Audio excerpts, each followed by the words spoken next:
Hi, this is John Morellis, and welcome to my series on nailing your exposures. In this installment, I'm going to talk about histograms, what they are and how to use them. You've probably seen histograms on the back of your camera or in your computer when you're working in Photoshop, and maybe you have an idea of what they are, but you're not exactly sure how to use them to create great results with your images. So in this installment, I'm going to show you exactly how to do just that. I'm going to make this short and sweet, so here we go. Okay, we're going to start here with a print of one of my images, and normally the computer or your camera would create a histogram, but we're going to do it here on paper.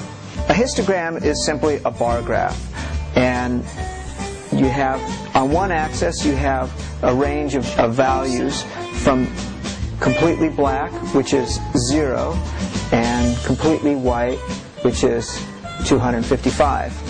In any photo, there are 256 levels between complete black and complete white.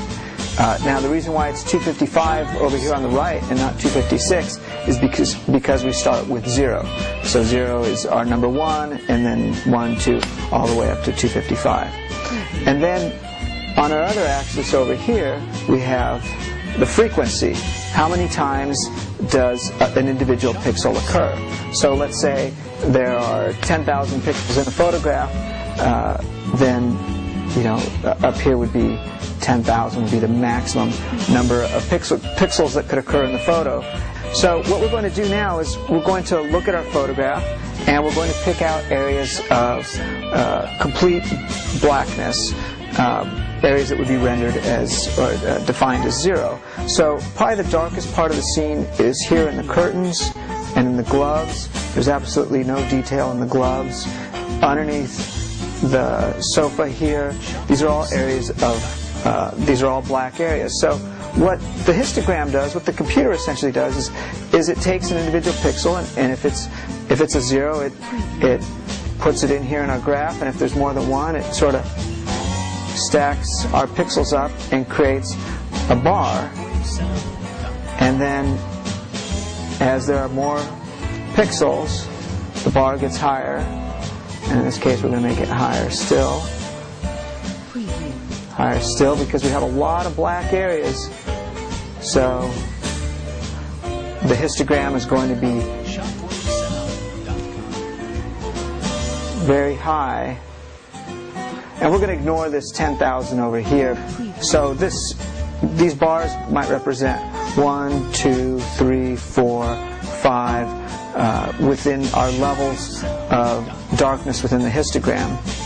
Now, so that we have lots of black areas, so our histogram is going to reflect that there's a lot of black areas. Now, let's look at the highlights. We've got some highlights here that are completely blown out. So we're going to see here is a bar reflecting some blown out highlights. And then there's some highlights that aren't quite so blown out. There's not many, so the bar isn't going to be very high. Now, the white of the dress is actually more of a gray. It's not a very bright white.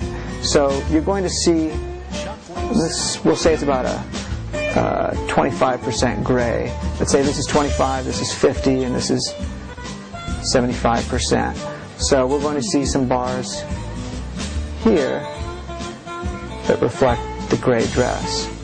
And then we've got the sofa, which is sort of in between, and the sofa occupies more area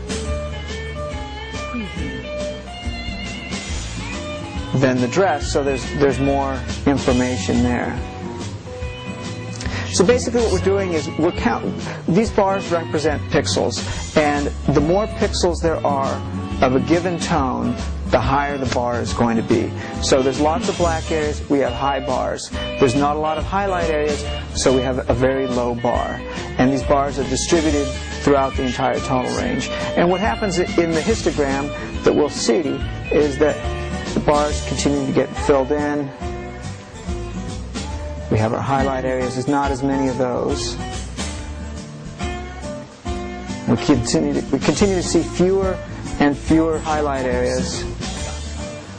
So that's why the bars get smaller and smaller.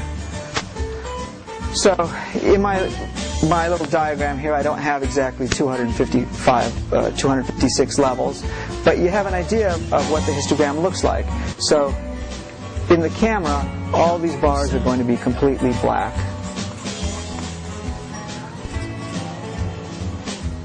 So that's basically what it is. Our histogram is a bar graph that shows how many pixels we have of any given tone. The more pixels in one area, such as our shadows, the higher the bars are going to be. The less there are, such as in our highlights, the lower the bars are going to be.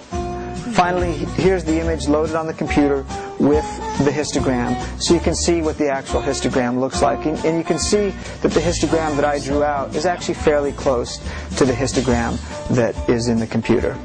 So hopefully you have a better understanding of histograms, and we're going to use this knowledge in our next installment to create the exposures that we need to make sure our clients are happy.